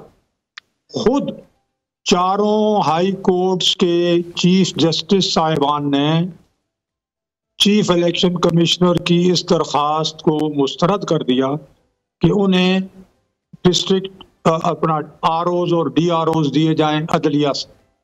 उन्होंने कहा जी हमारे पास मुकदमे भी बहुत है, हम नहीं दे सकते। और दूसरा, पिछले दफा जो इंतखाबात हुए उस वक्त इल्जाम लग गया कि अदलिया मुलव्वस हुई है। उन्होंने कहा अब हम आइंदा अदलिया इलेक्शनों में मुलव्वस नहीं होगी जी। तो जब चीफ जस्टिस साहब ने इनकार किया तो उसी अदालत के एक जज साहब कहते हैं कि नहीं जी, मुलतवी किए जाए इंतखाबात जो हैं उनके खिलाफ उन्होंने स्टे दे दिया। और पिटीशन ये थी अपना पीटीआई की कि उस वक्त तक इंतखाबात मुलतवी कर दिए जाएं जब तक अदलिया से अफसरान जो हैं वो नहीं मिलते। तो ये उन्होंने अपने चीफ जस्टिस से पूछ लेते, चीफ जस्टिस के पास चले जाते। आप जब इस किस्म जी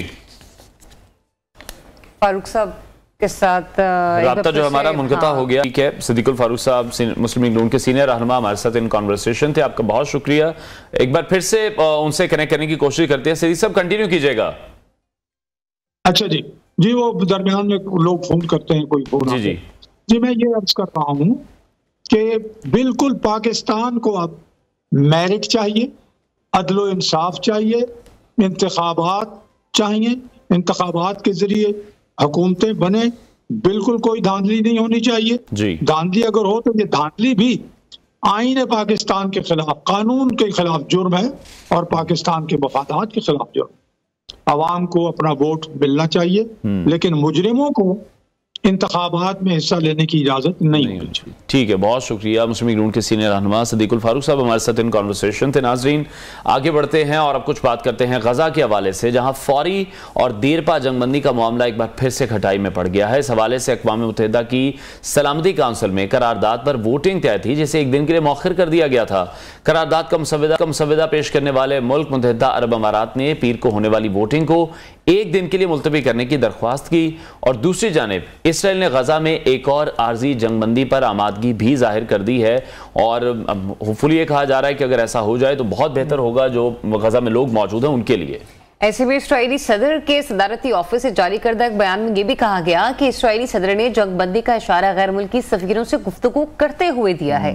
इस्राएली सदर का कहना था कि हम मीर गमालियों की रिहाई के लिए गजा में इंसानी बुनियादों पर एक और वक्फा चाहते हैं और इसके साथ ही यमन के हौजियों के बहेरा अहमर में जहाजों पर जो हमलों के जवाब हैं उसमें अमेरिका ने मुल्की इत्तेहाद का ऐलान कर दिया है। अभी जो गैर मुल्की मीडिया रिपोर्ट्स हैं वो ये बताती हैं कि ये 10 मुल्की इत्तेहाद होगा, जिसमें अमेरिका है, बरतानिया है, कनाडा है, इसके अलावा France, Italy, Spain, Norway, Netherlands, Bahrain और सेशल्स जो हैं वो भी इसमें शामिल हैं। इसके अलावा इसराइल के दौरे पर अमरीकी वज़ीर दिफा ने हौजियों के हमलों के खिलाफ बैनुल-अक़वामी मैरीटाइम इत्तेहाद बनाने का भी ऐलान किया था और कहा था कि हौजियों के हमले खतरनाक और आलमी कवानीन के खिलाफ वर्जी हैं। बिल्कुल ऐसे ही है, लेकिन हम ये देख रहे हैं कि इन तमाम ममालिक का जो फोकस है वो जंगबंदी की तरफ नहीं है। जो गजा में इस वक्त सूरत हाल है, जो दर्दनाक खौफनाक मनासिर हम देखते हैं सोशल मीडिया पर, क्योंकि जो आलमी मीडिया है वो भी इन तमाम मामलात को सही से रिपोर्ट नहीं कर रहा, गलत रिपोर्टिंग की जा रही है और बार बार सिर्फ उन इसराइलियों को दिखाया जाता है जो कि कुछ यरगमाली हैं या कुछ को वहां पर मार दिया गया है, लेकिन जिन बच्चों को रोज वहां पर शहीद किया जा रहा है, जिनकी तादाद अब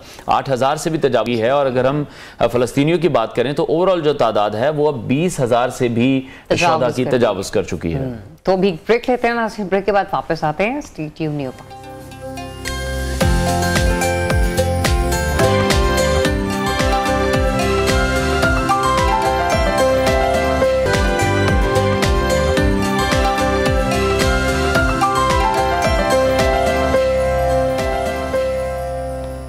वेलकम बैक नाज़रीन। दुनिया के बहुत से ममालिक हैं जो कि साइंस और टेक्नोलॉजी में मुसलसल तरक्की कर रहे हैं और तरक्की की राहों पर गामजन हैं। मौजूदा दौर में हम देखें तो साइंस और टेक्नोलॉजी का दौर है जो कि नई जिद्दत ला रहा है। जो मुल्क साइंस और टेक्नोलॉजी में आगे है उसकी मईशत भी मजबूत है और दुनिया में उसका नाम भी बढ़ता जा रहा है। ममालिक तो क्या हालिया दौर में हम देख रहे हैं कि जो लोग हैं वो भी साइंस और टेक्नोलॉजी में महारत हासिल करके अब हमें दुनिया पर राज करते दिखाई दे रहे हैं। जिस तरह से बहुत सी मिसालें हमारे सामने, मार्क ज़करबर्ग हैं, बिल गेट्स हैं, एलन मस्क हैं और ये बहुत बड़े नाम हैं जो कि पूरी ही दुनिया को साथ लेकर चल रहे हैं। पूरी दुनिया के लिए नई जो टेक्नोलॉजीज हैं उनको क्रिएट कर रहे हैं और टेक्नोलॉजी में ही उन्होंने महारत हासिल की है और इसके बाद दुनिया में एक बड़ा इंपॉर्टेंट रोल भी ये तमाम लोग अदा करते दिखाई दे रहे हैं। और इससे पहले हमने ये भी देखा कि बिल गेट्स ने जो पाकिस्तान का दौरा किया था तो उस वक्त के जो प्राइम मिनिस्टर थे वो थे बानी तहरीक इंसाफ, और लेकिन हमने ये देखा कि उन्होंने पोलियो और कोरोना के सेंटर्स का तो दौरा खुद भी किया और उन्हें भी करवाया, लेकिन जो टेक्नोलॉजी से रिलेटेड मामला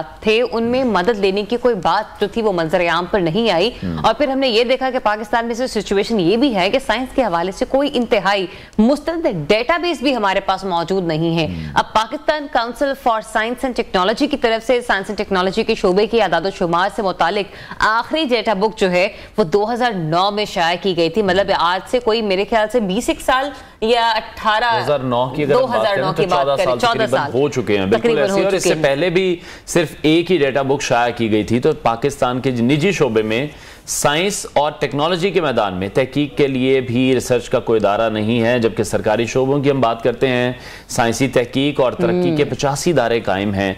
वो क्या काम कर रहे हैं इसके बारे में कुछ मालूम नहीं है और सवाल फिर यही है कि हम साइंस और टेक्नोलॉजी में पीछे क्यों रह गए हैं। जब हम पड़ोसी ममालिक की बात करते हैं तो वो टेक्नोलॉजी में, साइंस में बहुत आगे जा चुके हैं। इसी तमाम सूरत हाल पर हम बात करेंगे। Director coordination Punjab HEC doctor Tanveer Qasim sahab ने हमें ज्वाइन किया है। डॉक्टर साहब बहुत शुक्रिया आपके वक्त के लिए। न्यू पाकिस्तान जब भी हम अपना कंपैरिजन किसी से करते हैं तो वो सबसे पहले हिंदुस्तान ही है।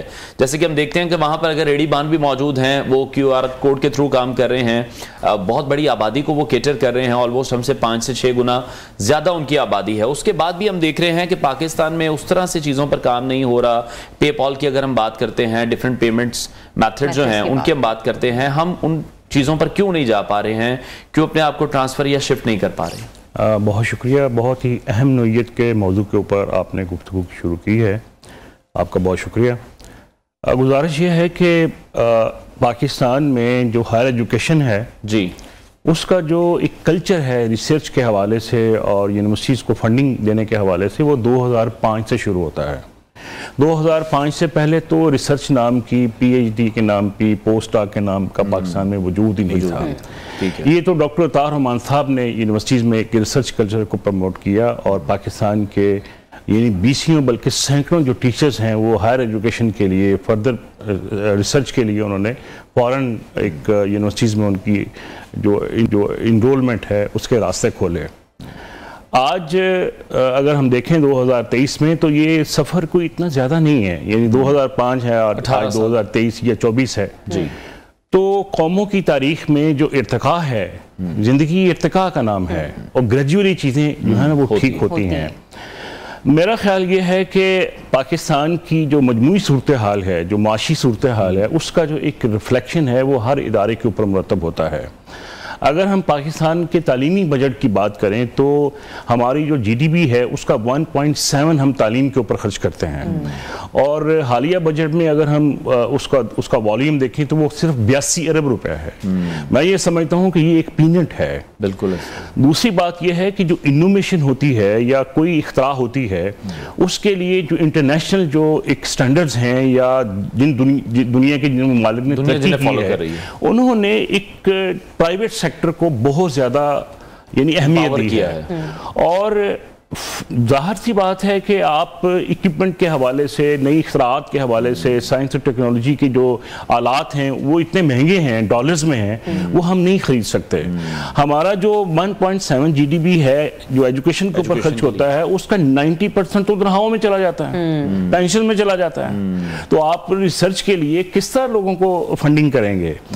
दूसरी बात यह है कि इंटरनेशनल यूनिवर्सिटीज़ का अगर हम एक स्टाइल देखें कि वहाँ इनोवेशन कैसे पैदा होती है, वहाँ रिसर्च के हवाले से क्या कल्चर है, तो वहाँ एक ऐसा मॉडल है कि अगर एक प्रोफेसर है वो एक अपनी कंपनी बनाना चाहता है तो उसको यूनिवर्सिटी एक ख़ास माहौल फराहम करती है और एक परसेंटेज तय कर लेती है कि अगर आपने कोई यानी टेक्नोलॉजी ईजाद की है या कोई ऐसी थ्योरी ईजाद की है, कोई ऐसी मेडिसिन ईजाद की है, उसका जो प्रॉफिट होगा उसमें इतने % हम यूनिवर्सिटी को देंगे, इतने % वो अपने यानी खुद इस्तेमाल कर सकता है।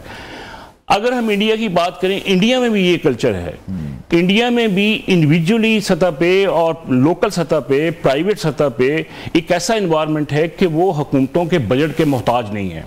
मसलन मैं अगर एक इंटरनेशनल यूनिवर्सिटी की बात करूं, MIT की हम बात करते हैं, उनकी 25,000 कंपनीज हैं जो इनोवेशन के ऊपर काम करती हैं, इख्तराआत के ऊपर काम करती हैं, इजादात के ऊपर काम करती है, टेक्नोलॉजी के ऊपर काम करती है। और अगर हम उन इंडोमेंट फंड की बात करें तो उन यूनिवर्सिटीज़ के फंड्स की, इंडोमेंट फंड की हालत यह है कि हमारा जो टोटल पाकिस्तान का बजट है ना वो उससे 10 गुना ज़्यादा उनका वो फंड है। तो कहना ये बड़ा आसान है कि जी हम पीछे क्यों रह गए। पीछे इसलिए रह गए कि हमने जो एक ख़ास एक माइंडसेट है, मैं उसकी पंजाब HEC की बात करूंगा क्योंकि हमारी डोमेन ये है, हमारा दायराकार वो है। हम फेडरल HEC की बात नहीं करते या HED की बात नहीं करते।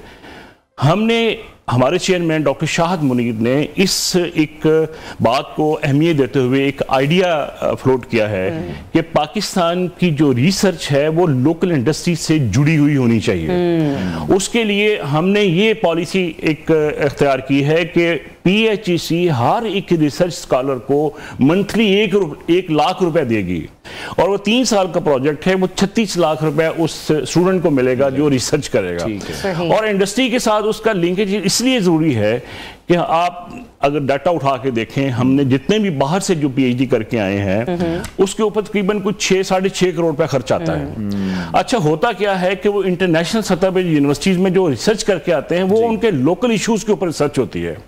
वहां का जो साइंटिस्ट है, प्रोफेसर है, वो आपकी सारी जो ब्रेन है या सलाहियत है वो कशीद करके लोकल इंडस्ट्री को फायदा देता है और आपको जाते हुए कागज का एक टुकड़ा देता है कि ये आपकी PhD हो गई है। हमने पाकिस्तान में ये PHEC ने फर्स्ट टाइम ये एक प्लान जो है वो बनाया है कि हम अपने जो रिसर्चर है उसको इंडस्ट्री के साथ लिंक करके ऐसे इश्यूज के ऊपर पीएचडी करवाएंगे जिसका इम्पैक्ट सोसाइटी के ऊपर होगा। डॉक्टर साहब मुझे ये बताइए, इस वक्त ओवरऑल अगर हम देखें पाकिस्तान में हर साल कितने लोग पीएचडी स्कॉलर होते हैं, या फिर या जो कोटा है ये बाहर के ममालिक में ज्यादा, क्योंकि लोग हमारे यहाँ से अक्सर पीएचडी के लिए या मास्टर की डिग्री लेने के लिए बाहर चले जाते हैं, जिसकी वजह से फुकदान हमें नजर आता है यहाँ पर। नहीं देखें, बात यह है कि इल्म के दरवाजे तो ओपन हैं, तालीम किसी की मिरास नहीं है, लिहाजा ये कुल सीरू फिल अर्ज की बात की गई, कहा कि आप इल्म हासिल करें चाहे आपको चीन जाना पड़े, अगरचे ये रवायत ज़ईफ बयान की जाती है, लेकिन मोटिवेशन है तालीम के हवाले से, हम किसी को रोक नहीं सकते। ज़ाहिर है एक इंटरनेशनल मार्केट है और एक इंटरनेशनल जो एक्सपोजर है वो हर एक साइंटिस्ट का हक है और हर एक रिसर्चर का हक है। बात ये नहीं है, बात ये है कि वो जब वापस आते हैं वो पे बैक क्या करते हैं, सोसाइटी के ऊपर उसका इम्पैक्ट क्या है। अच्छा, इंटरनेशनल स्टैंडर्ड्स की जो यूनिवर्सिटीज हैं वहाँ जो उनकी लेबॉर्टरीज हैं, उनके इक्विपमेंट हैं और उनके आलात हैं, वो जब वापस आते हैं हमारी लैब्स में आते हैं, हमारे फैसिलिटीज नहीं है, मिसमैच हो जाती है, वो कोई अपनी उस तरह की इनपुट दे नहीं सकते। वो सारा दिन क्लास पढ़ाते हैं और ज्यादा से ज्यादा उनको वो जो लैब में जाने का टाइम मिलता है वो वही हमारा करिकुलम है जो एक अरसा दराज से हम पढ़ रहे हैं। बात यह है कि यूनिवर्सिटीज नए इल्म की तख्लीक के मराकज़ होने चाहिए।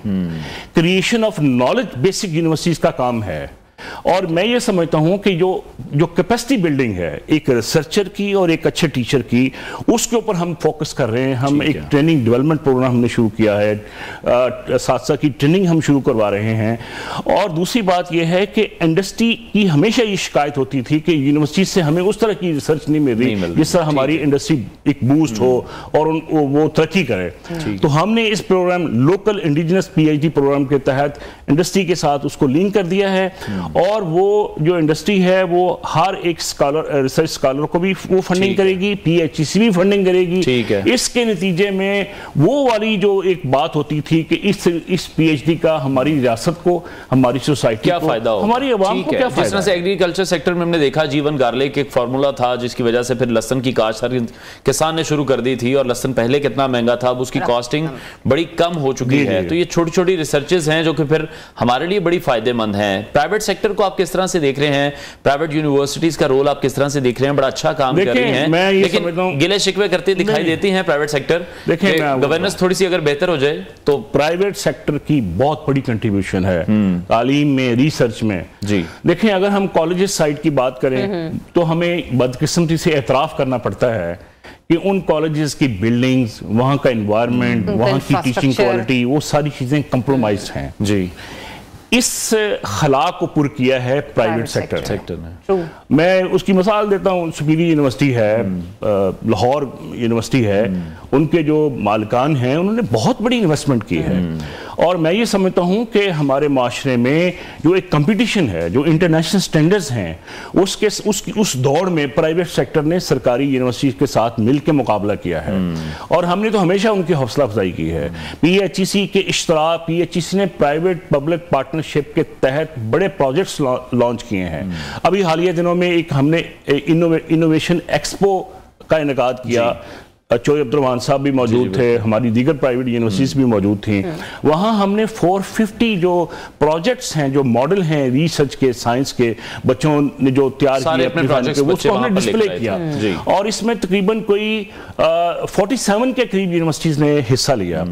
तो मकसद इसका ये था कि एक आम कंसेप्ट ये पाया जाता है कि जी वो एमफिल, ये पीएचडी का थीसिस जिसके ऊपर डस्ट पड़ी हुई है, वो अलमारियों में बंद है, उसको बाहर निकालो, उसको डिस्प्ले करो, उसका फायदा हो हमें।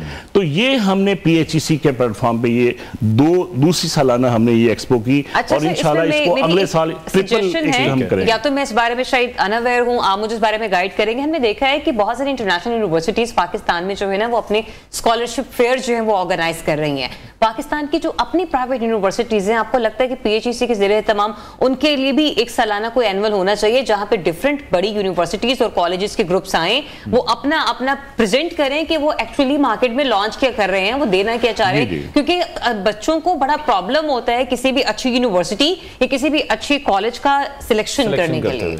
ये आपने बहुत अहम पॉइंट रेज किया। हमने इंटरनेशनल स्टूडेंट जो कन्वेंशन है उसका इनेकाद किया। उसका मकसद यही था कि जो पाकिस्तान की यूनिवर्सिटीज़ में जो इंटरनेशनल स्टूडेंट्स पढ़ रहे हैं, ज़ाहिर है वो एक हमारे एक किस्म के एम्बेसडर हैं। जब वो यहाँ से ग्रेजुएट होकर जाएंगे तो बाहर जाके बताएंगे कि पाकिस्तान का एनवायरनमेंट क्या है, यहाँ एजुकेशन को किस तरह देखा जाता है। ठीक है। इसी तरह हमने ये भी एक पॉलिसी बनाई है कि जो बाहर के प्रोफेसर्स हैं उनको हम हायर करें और उनकी रिसर्च से फ़ायदा उठाएं और वो पाकिस्तान के अंदर जो लेबॉर्टरीज हैं या ऐसे जो रिसर्च सेंटर्स हैं, एक्सीलेंस सेंटर हैं, उसके क्याम के ऊपर भी पॉलिसी बनाई जा रही है ताकि हम एक इंटरनेशनल जो एक मार्केट के स्टैंडर्ड्स हैं हम उसको फॉलो कर सकें। ठीक है। और HEC या आप पर्सनली क्या समझते हैं, स्किल बेस्ड एजुकेशन स्टूडेंट्स के लिए कितनी इंपॉर्टेंट है आज के दौर? सर बात ये है, ये कोविड-19 ने का जो मैसेज है ना जी, वो ये है कि स्किल पर्सन की मार्केट है, उसकी वैल्यू है। कितने ही ऐसे इदारे हैं, कितनी ही ऐसी इंडस्ट्री हैं जो रिड्यूस हो गई हैं।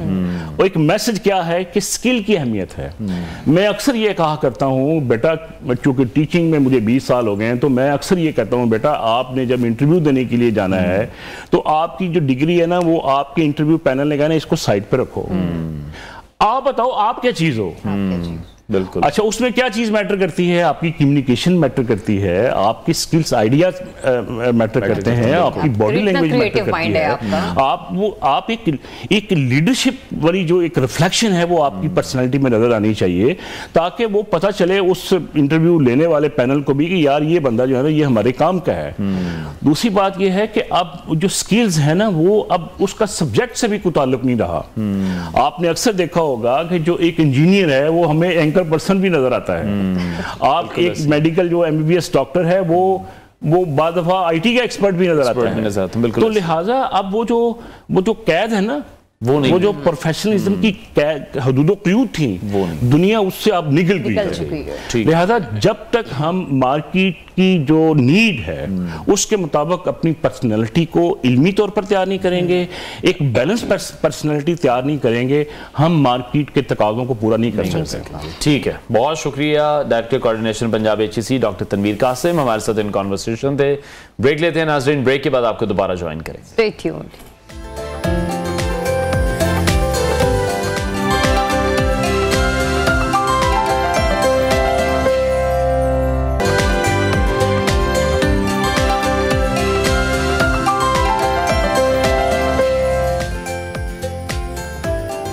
वेलकम बैक वंस अगेन जनाब, आप देख रहे हैं न्यू पाकिस्तान और हमारा ये सेगमेंट आपकी और हमारी फिटनेस से रिलेटेड है जिसमें सिर्फ खवातीन ही शामिल नहीं है। हम आज बच्चों के हवाले से भी बात करेंगे और मर्द हजरात के हवाले से भी बात करेंगे क्योंकि फील हमने अक्सर किया है कि आम माहौल में पलने वाला कोई भी छोटा बच्चा एक जगह टिक कर रह नहीं पाता, हिलता जुलता है, भागता दौड़ता है, घूमता फिरता है, कुछ ना कुछ किसी न किसी आड़े लगे रहते हैं। जैसे जैसे हम बड़े होते जाते हैं वैसे वैसे सुस्ती हमारे अंदर अपना घर करती चली जाती है। जो जिस्म हरकत और मेहनत के लिए बनाया गया था उसे हम एक जगह जमा कर खराब करना शुरू कर देते हैं और फिर ये देखते हैं कि हमारा वेट बहुत ज्यादा बढ़ने लगता है और हमारी जो वेन्स हैं इसमें चिकनाई जमा होना शुरू हो जाती है क्योंकि जो हम खाते पीते हैं वो फैट्स की सूरत में हमारे यहाँ जिस्म में अंदर मुख्तलिफ बॉडी पार्ट में स्टोर होना शुरू। बिल्कुल ऐसे ही, और आहिस्ता आहिस्ता फिर जो मुख्तलिफ अमराज हैं वो हमारे अंदर पैदा होना शुरू हो जाते हैं। तो जिंदगी की मसरूफियत भी लोगों की फिर ऐसी है कि एक्सरसाइज का वक्त उन्हें नहीं मिलता। तो इसी बारे में ये सेगमेंट है कि हम घर में एक्सरसाइज किस तरह से कर सकते हैं, हमें एक्सरसाइज घर में भी करनी आनी चाहिए और इसी बारे में आज हम बात करने भी जा रहे हैं। फिटनेस एक्सपर्ट अना ताहिर ने हमें स्टूडियोज में जाना, बहुत शुक्रिया आपके वक्त के लिए। Welcome to new Pakistan. सबसे पहले तो हम सभी जानते हैं कि एक्सरसाइज करना बहुत ज्यादा जरूरी है, मुख्तलिफ नहीं तो फिर डिसीजेस का सामना करना पड़ता है और बहुत सी ऐसी बीमारियां हैं जिनको कंट्रोल करने में एक्सरसाइज भी हेल्पफुल होती है। लेकिन आजकल हम देख रहे हैं कि रुझान नहीं है लोगों को एक्सरसाइज करने का। बिल्कुल ऐसे ही है जैसे मैम कहे थे कि आप कहते कि भी बच्चे जो है पहले बचपन में उछल कूद करते हैं, जब बड़े हो जाते हैं तो वो कन्वर्ट हो गई है गेम्स मोबाइल में। ठीक है, अब ना इंडोर गेम है ना आउटडोर गेम है। तो उसके लिए जो है हमें पर डे डेली जो है एक तो वॉक को हमारी रूटीन होनी चाहिए, चाहे वो बच्चे हैं चाहे वो बड़े हैं या बुजुर्ग हैं। तो उसमें डायबिटीज़ के पेशेंट के लिए भी वॉक बहुत अच्छी है।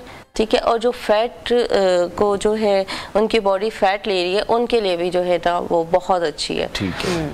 अच्छा, स्पेसिफिकली हम लोग ना जरा खवातीन से स्टार्ट कर लेते हैं। बिल्कुल, क्योंकि उनका ज्यादा फोकस रहता है, उनके लिए मुश्किल होता है जिम्स में जाना उनके लिए कंपैरेटिवली, क्योंकि बच्चों को भी मैनेज करना है, ठीक है, हस्बैंड को ऑफिस भेजना, तो ये सब चीजें होती हैं। और अभी तक कुछ फैमिलीज ऐसी हैं जिन्होंने इस चीज को अडॉप्ट नहीं किया कल्चर को, कि बच्चियां उनकी जिम्स में जाकर जो है ना वो ट्रेनिंग वगैरह करें। तो कुछ ऐसे स्टेप्स जो अगर आप थोड़ी से हमें गाइड भी कर दें ताकि हमें पता चल जाए कि घर में रहने वाली जो लड़कियां हैं और जो खवातीन हैं, हाँ, वो अगर ये कर लें तो किसी न किसी हद तक वो अपनी बॉडी को शेप अप कर सकती हैं। ठीक है, फर्स्ट ऑफ ऑल तो मैं ये वो जैसे मैंने पहले भी बताया कि वॉक अपनी रूटीन बनाएं, ठीक है, और अपनी नींद जो है उसको फर्स्ट ऑफ ऑल आप लें। हाँ, 8 आवर्स की आपकी नींद कंप्लीट होनी चाहिए। अब ये नहीं कि आप रात के 4 बजे सोएं और वो आप 8 आवर्स जो है अपने कंप्लीट करें, आप टाइम से सोएं। इसको पहले आप जब आपकी नींद सेट हो जाएगी उसके बाद जो है आपका वेट भी कम होना शुरू हो जाएगा, ठीक है।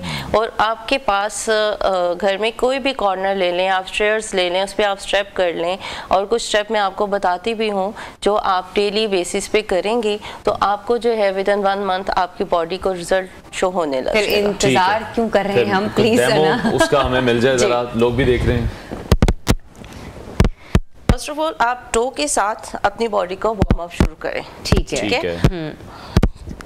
और 3 to 5 मिनट्स आप टाइमर के साथ वार्म अप करें। हाँ, ठीक है। अक्सर हमने खवातीन को देखा वार्म अप के बगैर एक्सरसाइज करते हैं, जिम में भी ऐसे ही करते हैं, जिम में भी ऐसे ही करते हैं। पहले आप अपनी बॉडी को मैसेज दें कि हम आप पे वर्क करने लगे, ठीक है। फुल बॉडी को जो है आप जॉगिंग के साथ स्टार्ट करें, 3 to 5 मिनट्स लगा के, ठीक है। उसके बाद आप बॉडी को back stretch, back stretch, back stretch, down down, to touch, now back stretch. ये पूरा एक्सरसाइज जो आप बता रही हैं, बैक स्ट्रेच जी। अच्छा, अब मैं टो को टच कर पा रही हूँ क्योंकि मेरी बॉडी वर्क पे है। हाँ। कुछ लोगों की बॉडी वर्क में नहीं होती है, वो कहते हैं हमारा टच ही नहीं हो रहा यहाँ पे। बस जहाँ तक आपकी बॉडी जा रही है, आपने ये नहीं करना कि फर्स्ट अटेम्प्ट में ही आपने टो को टच करना है, नहीं। अगर आपकी बॉडी नीच तक जा रही है, इट्स ओके, बैक आ जाए, ठीक है। आप 30 पर रैप करें, 30 रैप्स और 3 सेट, ठीक है, पर डे, ठीक है। उसके बाद सेम चीज आप साइड स्ट्रेच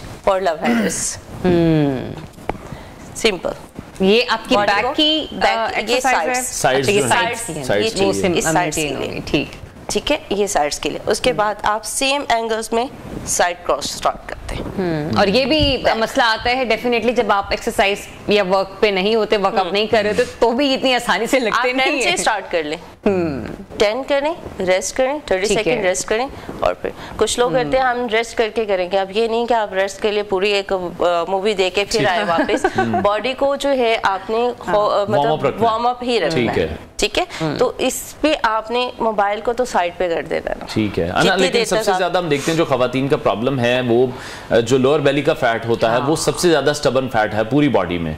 तो उसके लिए कौन सी एक्सरसाइजेज फिर ज्यादा बेहतर है? एक छोटा सा टिप है जो आप चलते फिरते भी उसको फॉलो कर सकते हैं। जब हम सेल्फी बनवाते हैं, हम बहुत ज्यादा अपनी बॉडी को फिटनेस में लाते हैं, शोल्डर सेट करते हैं, बेली को सेट करते हैं। सेम एंगल आपका हर टाइम रहना चाहिए। बेली को आपको खींच के रखना चाहिए, अपनी चलते फिरते अपनी ब्रीदिंग करें, सांस खींचे, रोक के रखें, बेली को खींच के रखें और आहिस्ता आहिस्ता उसको आउट करें, इनहेल और एक्सहेल करना है आपसे, ठीक है। ये चीज आप रखें, ठीक है। और लेडीज़ का तो कुदरती तौर पे इतना फैट अल्लाह ताला ने क्या होता है, क्योंकि जब प्रेग्नेंट होती हैं तब भी, तो उसके फ़ौरन बाद जो प्रेग्नेंट लेडीज़ हैं जैसे फ्री होती हैं वो बेली पे जो है ना बेल्ट को वेयर करें, ठीक है। अच्छा ना, हमने एक प्रॉब्लम खवातीन में अक्सर देखी है प्रेगनेंसी के बाद, फॉरी डिलीवरी के बाद, उनके थाइस, उनका टमी और उनकी बैक, ये उनके बहुत सारे इश्यूज रहते हैं। और थाई भी बहुत ज्यादा जो है ना नीचे लोअर बॉडी बहुत फैलना शुरू हो जाती है, उसको किस तरह से मेंटेन किया जाए? गायनी से रिलेटेड जितने भी मेडिसिन हैं जब आप वो यूज करते हैं उसके बाद यही होता है,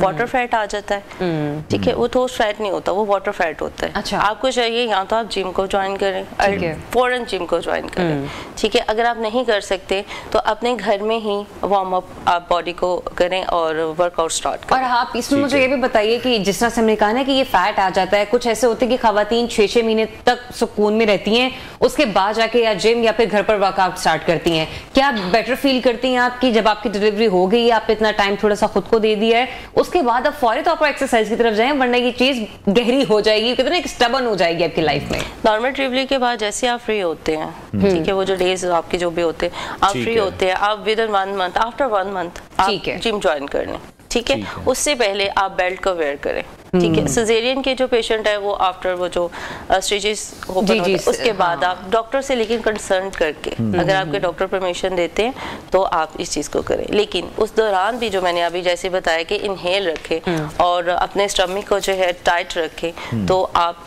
जो है बहुत ज़्यादा इससे आप फ़र्क फील करेंगे कि आपको वो शर्ट हैंग कर ले जो आपको शोल्डर से भी डाउन नहीं जाती। आपकी मेजरमेंट पहले करें, फिर उसके बाद आप पर डे जो है इसको फॉलो करें, डे बाय डे को बढ़ाते जाएं वर्कआउट को, तो इंशाल्लाह ताला आपको जरूर फर्क। और है ना एक कॉन्सेप्ट ये भी है कि लोगों को ये होता है कि जो जिम्स हैं वो घर में किसी तरह बना लें, कोई इक्विपमेंट घर पर मौजूद हो, उस पर ही ट्रेन किया जाए, तो बहुत से लोग फिर उसी पर फोकस करते हैं। जिस तरह से आप अगर वेट्स के वर्कआउट करके दिखा रही हैं, तो ये भी मैं चाह रहा हूँ कि लोगों का कॉन्सेप्ट जरा क्लियर हो जाए कि इसके थ्रू जो मर्द हजरात हैं वो भी घर में इस तरह से जो नॉर्मल एक्सरसाइजेज हैं वो कर सकते हैं।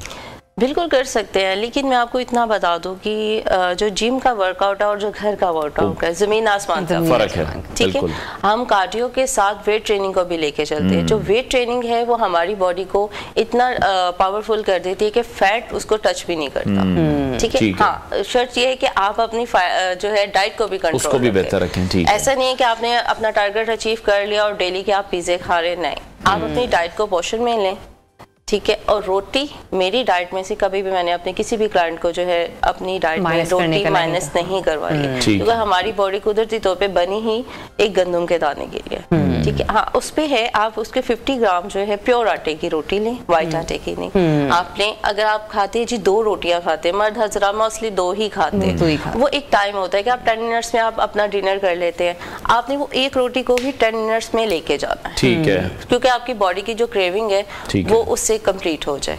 सिंपल आप डाइट लें, अर्ली मॉर्निंग जो है आप एम्प्टी स्टमक, बहुत सारी ऑफिस गोइंग गर्ल्स स्टूडेंट्स हो गई या लेडीज हो गई, एम्प्टी स्टमक टाइम नहीं है, हम जा रहे हैं और जाते ही 1 कप पहले चाय लेते हैं, नहीं, चाय जरूर लें, लेकिन पहले या तो कोई डाइट में मॉडिफिकेशन भी बहुत जरूरी है, ठीक है। और थाइस को स्ट्रेंथन करने के लिए सबसे बेहतर एक्सरसाइज कौन सी है? थाइस को दोनों के लिए, मर्द और खवातीन के लिए, दोनों के लिए, ठीक है। आप घर की किसी भी वॉल को पे आप अपने, क्योंकि हमने देखना है कि हमारे अब मोस्टली जो हमारे मदर्स वगैरह उनकी नीज पेन होते हैं, ठीक है, वो वॉल पे इस तरह अपनी बॉडी को लगाए, ठीक है, और डाउन, ओके, ठीक है, ठीक है। और उसका आपका एंगल सेट है कैसे कि आपकी जो नीज है आपकी टो से आगे नहीं जाए, ठीक है, ठीक है। आप वॉल पे खड़े हो जाए और बॉडी को डाउन, बैक स्ट्रेट करके, ठीक है। और कितना डाउन जाना चाहिए इसमें? सेफ जो है 90 के एंगल पे, ठीक है। और उसके बाद ये थाई की बैक स्ट्राइड के लिए आप ओनली सिंपल फ्रंट स्ट्रेच और नाउ, बस जस्ट इतना,